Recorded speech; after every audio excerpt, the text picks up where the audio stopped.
I'm Greg Hunter. Welcome to USAWatchdog.com. Before I bring my guest on, sometimes I get these emails from people saying, the economy is a lot better than what you're saying it is. And you're kind of I had one guy say I was kind of an outlier and was actually questioning whether I was working against the president. Listen, I'm not working against the president. He's done a magnificent job considering he walked in the office with, I don't know, $40 trillion in overt and covert debt.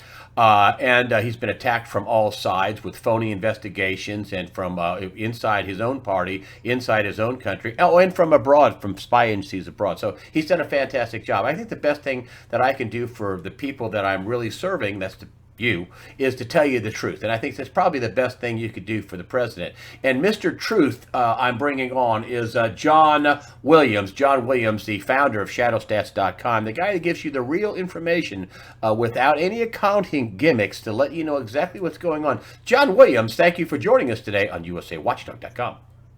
Thank you for having me, Greg. You had your poll that you've been doing on USA Watchdogs, telling people to write in to shadowstats.com and say, hey, give us your street level reporting of what's going on in your area. And you're going to be out with a new report about that before we even get started on the other stuff. But you're going to be out with a new report. Is that correct? That's correct. Last time I was on, people wanted to follow up on it and on the original survey, and we've had great response. Again, we're seeing mixed results. Some areas are strong, some areas are weak.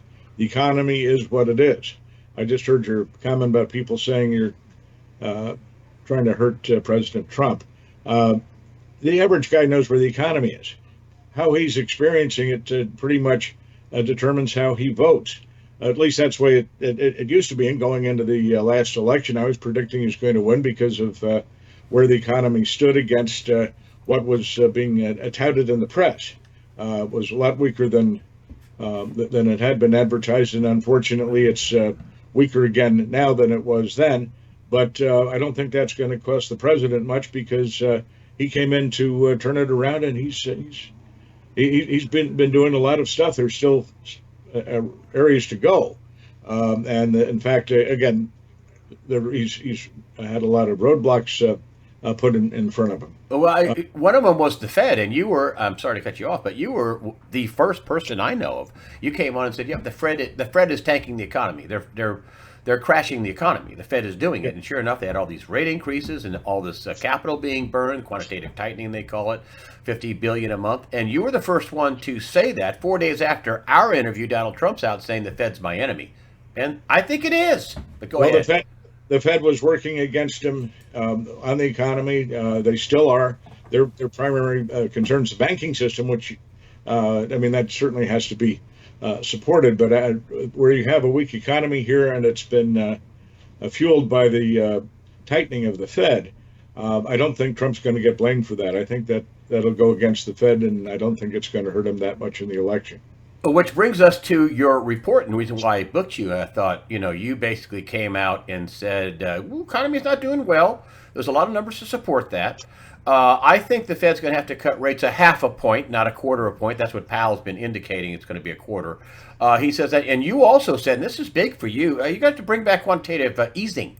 In other words, more money printing of some shape or form. Please explain your most recent, a recent or most recent report where you're thinking Fed is going to be forced to cut a half a point. Why? And also they're going to be forced to bring back quantitative easing, money printing. Why? Well, first of all, the economy is that weak.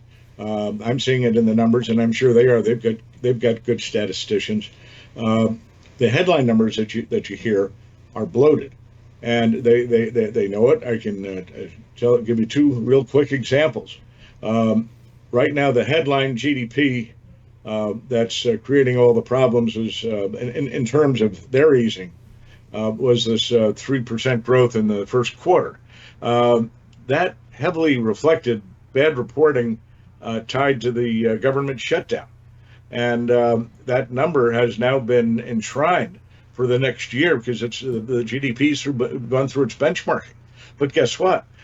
We just had construction spending come out. That's construction spending was delayed by the shutdown. It was a lot weaker than had been reported. It has since been benchmarked where it had been it had turned negative year over year, and this is before any adjustment for inflation in the second quarter of this year. After the benchmarking, that goes back to December. It's a lot weaker. But what's reflected in the GDP, normally this would have been benchmarked before the GDP is a much stronger construction spending, and that includes everything from houses to roads and all sorts of infrastructure. So that we know that at least there that the GDP is overstated. And then along comes the Bureau of Labor Statistics with its initial benchmark revision for payroll employment. They just reduced payroll employment through the year ended March 2019, and that's first quarter numbers. They show that they overestimated payroll growth. This is again their initial estimate by 501,000. Well, the effect there is that it eliminates 20% of the employment growth that you've seen in the last year. And that's also reflected in the GDP, or at least it was the GDP that's there in the first quarter, and that everyone's been touting is so strong. It's not there. It's going to continue to weaken. It may be next year before it's fully recognized, but the Fed should be recognizing that they've got some bad numbers there. And aside from that, I think you're going to see the weakening numbers popping up again, somewhat with retail sales that'll be out later this week, and particularly with industrial production manufacturing next week, which is all before the FOMC meeting. The economy's weak enough. They've got to do something to stimulate it more than by cutting a quarter point. I think there's a fair shot they'll go a half point. They're certainly going to, if they go a quarter point, they're certainly going to be easing again. And as things turn more negative, they're going to have to move back towards renewed quantitative easing. And where they backed off that a little bit. The quantitative easing had that they'd gone in and they'd bailed out the banks. Then they're liquidating it and backing away from that. But they did allow at their last meeting that they were going to cease liquidating the balance sheet. That's right. That opens it up for new quantitative easing. And what we have seen is that in the last month or so, they've been pumping up the money supply. I follow the old M3 money supply, which is the broadest measure the Fed used to publish. They haven't published that in 10 years. Their narrower measures are showing somewhat stronger growth. But if you look at the broader measures of money supply here, we're seeing the strongest growth since 2009. So they're taking action there to try and they're seeing some action needed here to help the economy. I think they recognize it. And as the numbers continue to get worse, they're going to have to take more action and become much more proactive in front of the public to try and keep morale up. Donald Trump has been very critical of the Fed. I had a Secret Service, CIA officer, Kevin Shipp, on. He said, if you look at it on a chart, I mean, they raised rates 7 times. For Obama, they raised rates twice. And then they started quantitative tightening. They were burning $50 billion a month. There's no way that anybody could look at that and go, we're trying to get the economy going. Well, they weren't. No. They were a giant boat anchor on it, were they not? Well, look, they may have honestly assumed that maybe we can get by raising things a quarter point every quarter here. That actually is very aggressive tightening, considering that when they first that they had come off zero, but when they started tightening quarter after quarter, that started in the fourth quarter of 2017, and at that point interest rates were 1.5%, the targeted Fed funds. When they got finished with December 2018, they were up to 2.5%. The underlying interest rate there had been doubled in a year. That's not gradual and not non-disruptive to the economy. It's very rapid, and it has turned out to be very disruptive. That's what they're facing now. And when they said, "Oh, we're going to raise rates another couple of times in 2019," that's when the market crashed around Christmas time, and all of a sudden they start backing off. And of course, that was uh, one thing that you need to consider here is that when you do something to help or hurt the economy, usually it takes about 9 months before the economy turns. They started in December 2017 again, boosting rates a quarter point every quarter, and add 9 months to that gets you into the September October timeframe, which is when I think the economy, as we've seen it, peaked, and that when they eventually get these numbers in line and the National Bureau of Economic Research gets around to actually calling and timing the recession, that the peak is going to be in the fourth quarter of 2018. You're not going to see the GDP numbers adjusted for the first quarter again now until July of next year. But come July of next year, I think you'll see that you're going to have a very weak first quarter. You're going to have a contraction. The next couple of quarters reported, and the markets and most people will be talking about the recession. Just won't be formally recognized till sometime right before the election. Do you think the Fed is going to? I mean, number one, I will stop. I want to back up here. The former head of the New York Fed, who runs the intervention arm of the Federal Reserve and their trading desk, came out and said that we should the Fed should work and not support the president on his China trade tariffs, and maybe we should even do more than that. It's under the Fed's pure purview. And man, I couldn't believe a former Fed head, especially a New York Fed head, came out to say we should pick the next president. In effect, yeah. What do you think? I mean, was that a good move on their part? Doesn't that give Trump all the ammunition in the world to say, you admitted you're working against me? There you have ammunition for overhauling the Fed. The Fed is not established by the U.S. Constitution. It was established by an act of Congress. It's very political. It's fundamentally interested in supporting the banking system. Now, the fellow who did that was a former vice chair. He was the head of the New York Fed. Now, the head of the New York Fed, the current head of the New York Fed is John Williams. No relationship to me. Right. But he's a vice chair, and he's considered the second person in the Fed. So this is a second level person in the Fed. The Fed cannot be political. That's what you're seeing there is a good reason for overhauling the Fed and getting rid of it as it is. I think something like that's going to come out of this. If they're not acting properly to save the economy, and you actually see deliberate political action aimed at hurting the sitting president. Again, the president is elected in a constitutional process. He's running the country. He's the head of the executive branch, not the Federal Reserve. Now, I'm sure there are people on the Fed that don't like him, and I'm sure there are people on the Fed who do like him.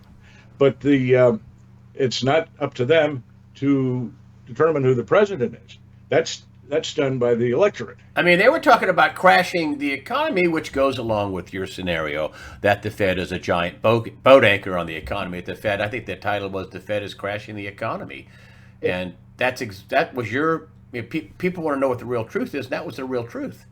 The Fed was working against the president. There's no way they could think that they were helping the economy. Go ahead. Effectively, crashing the economy is working against the president. It's working against the best interests of the American people. What the Fed was doing was what it considered to be in the best interest of the banking system, which is the banking system the banks own the Federal Reserve. So there's a conflict of interest right there. And you look at the way the bailout was handled. I think a number of those banks just should have failed.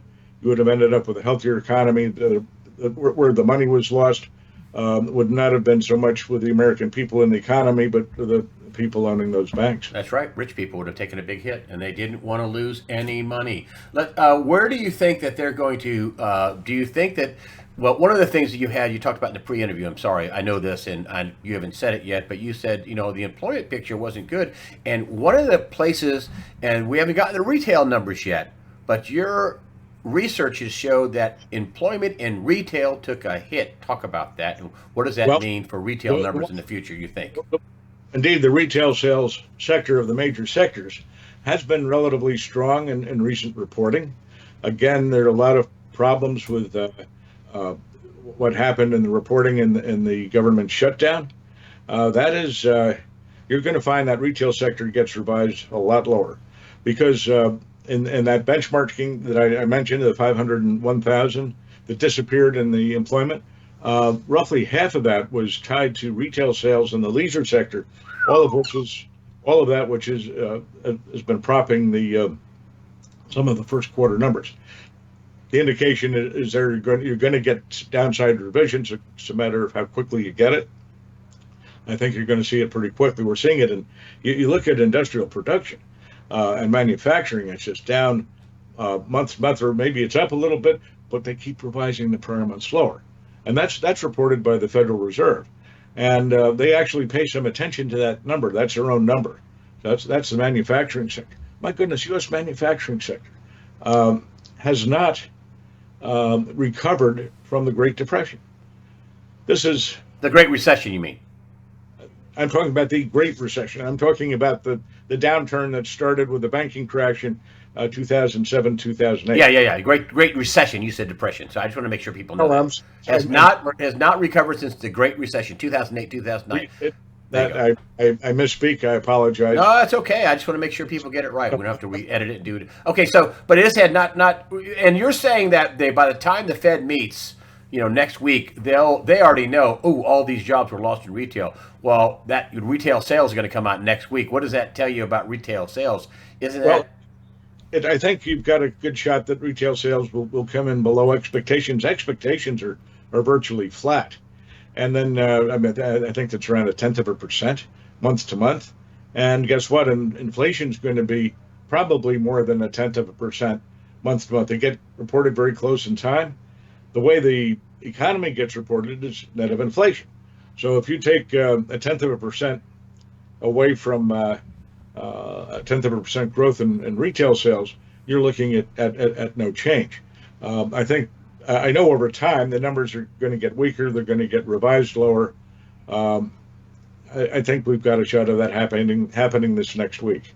And if you get a bad retail sales number and a pretty good hit to industrial production, manufacturing again, that's going to put a lot of pressure on the Fed to go more than a quarter point. And what about the quantitative? So one of the other things you were talking about is they're going to have to start printing some money. They're going to have to flooding the economy with more money, a quantitative easing or some form of it. Tell me what your thoughts are on that. Is the government going to have to come up with some more money printing? Well, I think you're going to see that the downturn here is pretty bad. It's not just a little softening in the economy. We had the today, this morning, as we're recording this, the Census Bureau published its estimate of national median household income in the United States. That's the middle level of income adjusted for inflation. It was unchanged. That's after 3 years of growth. That's for 2018. Well, guess when the Fed started to tighten? Yeah, they started the aggressive quarter after quarter after quarter was December 2017. That's reflecting you're seeing the Fed's impact there. When income doesn't grow, the economy generally doesn't grow. They have they also reported the poverty survey. Poverty actually, the rate in poverty supposedly dropped from 11.8%, or dropped about 0.5% from 11.8%. The problem with that number is it's not comparable with much in the past because they keep changing the series, and usually the way they redefine the series, it makes the unemployment look less. They've done some of that with the income as well, but as it is now, the median household income adjusted for inflation, and this is an understated inflation, which means it's the real number, the inflation adjusted number here is being overstated, is the it's about the same level that, and this is adjusted for inflation, that it was before the 2000 recession and coming into the 2008 recession. Uh, they they'll see those numbers today. They know the games that are played. The Fed has a pretty good idea of what's going on, and If they don't do anything and they let the economy tank, which is what the former New York Fed president wanted, is that a clear indication that they're wanting to try to tank the economy to kick Donald Trump out of office? not necessarily, but it will sure give the people who want to overhaul the Fed a lot of ammunition. Um, Ostensibly, they're trying to. They have targets for the economy. They want to have full employment and low inflation. Well, they got low inflation by gimmicking the inflation, and Alan Greenspan was a big supporter of that. And back in the days of the first George, excuse me, I guess the second George Bush, and this was this had the support of Republicans, Democrats, uh, and the Fed. What they did very simply was they changed inflation so that it no longer measured um, the cost of maintaining a constant standard of living. The way people used to look at inflation was, okay, prices go up. I want to be able to buy the same stuff, live the same lifestyle at least as I did last year. On that basis, how much has my inflation gone up? How much does my income have to go up so as to maintain my lifestyle? And it used to be that they would price out the same item year after year after year. When they looked to overhaul this, the guys in the government said, "Hey, look, if we can reduce the headline inflation here, and there's a lot of, and this is out there, they're discussed publicly. Uh, Anybody can look it up. They said if we can just cut the rate of inflation, it'll help us with the budget deficit because guess what? We're not going to have as large entitlement payments, cost of living adjustments to Yeah. people on security." That was why they did it. And what did they do? What did Alan Greenspan describe? He said, "Well, the way it's calculated now is not quite proper." He said, if the price of steak goes up, people will buy more chicken, so let them buy more chicken.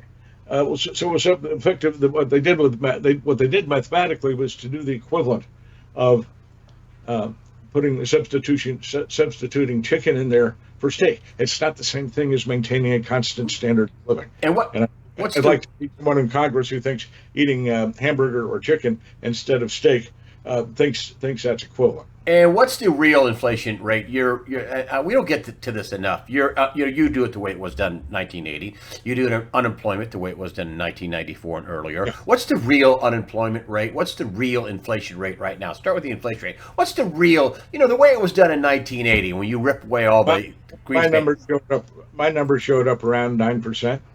The real inflation rate, Yes.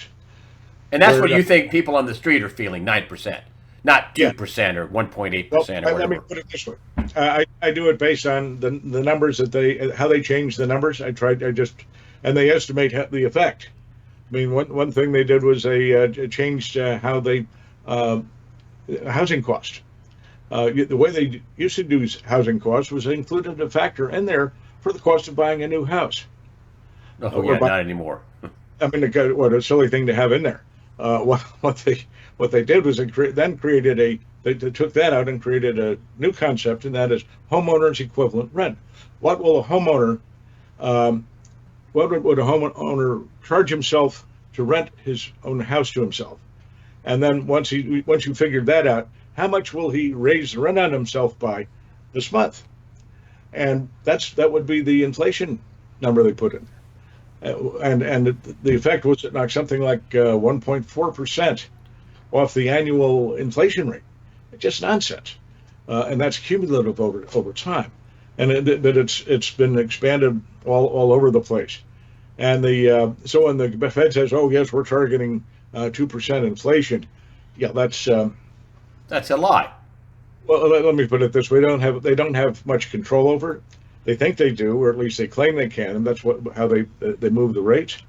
But if you look at inflation, the headline inflation, not the one where the one they address is one net of food and energy.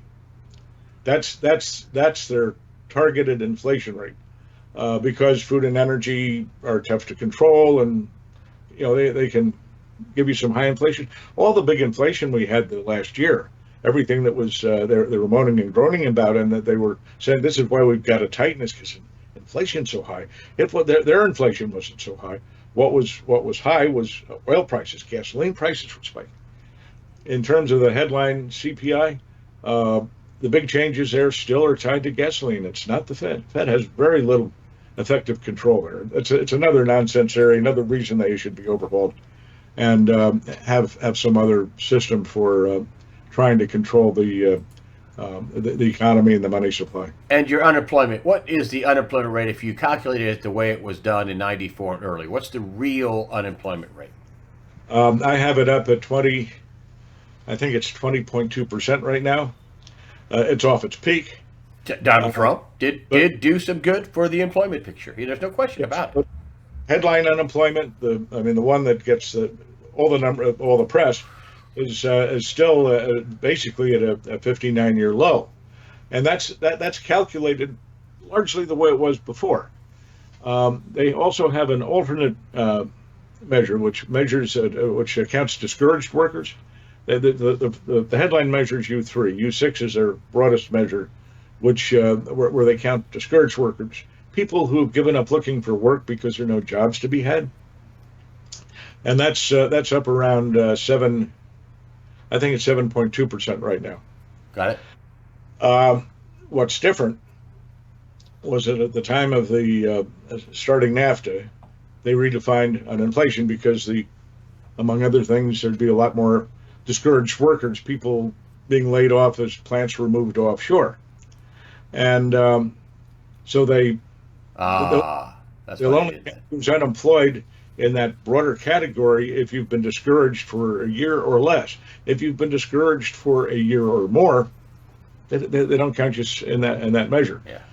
But the difference I have is people who would still be in that general category where they want to work, they still can't find work, and that's why my number's 20%. Is three times theirs. Yeah. All right, got that. And before we close, I just want to get a quick thing on gold. You think the Fed is going to have to cut rates?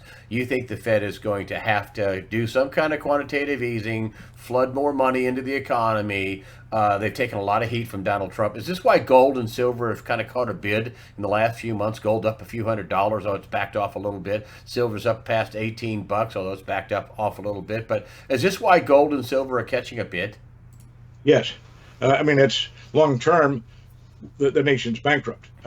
And there's a lot of issues that are down the road, and you've got a lot of problems ahead that are going to spike gold and silver over the long haul. But right now, what you're seeing with the Fed in terms of cutting the rates, in particular, it's weakened the dollar. And as the dollar gets weakened, people get scared about the purchasing power of the dollar, and you've seen increased flight to gold, flight to safety in gold, flight to safety outside the dollar. You go back to the Fed's flip flop in at the end of 2018 into 2019 and backing off. Right. That's where you saw some big movement, and people viewed that as okay. The dollar's going to go to hell here. We need to be secure in something like the precious metals. Protect over time. The best bet I can give you, and the things will be volatile. You don't have all your money there because if you've got to get out at a bad price, that you might lose some money. But over time, there's nothing that will better protect the purchasing power of your current wealth and assets than the holding of physical gold. John Williams, thanks for the update. You think that the Federal Reserve, I can encapsulate this, is going to be forced to, they're thinking about raising rates a lot more than a quarter of a point, and that's what Powell indicated. And you think that they're got to be thinking about doing something to the economy now, 9 months down the road, because, the economy is not doing well, not doing as well as anybody's advertising this. Is that right? That's right, and particularly against their assumptions I mean, they publish their assumptions. That's what they're publishing. What the people really believe may be another issue. I think they've got a pretty good idea that where things are, and the numbers that you're seeing out of the government, heavily distorted by the government shutdown. The GDP numbers are weaker than have been reported. They'll eventually catch up on that, but the Fed's got to be seeing that, and they know it's weaker than the headlines show.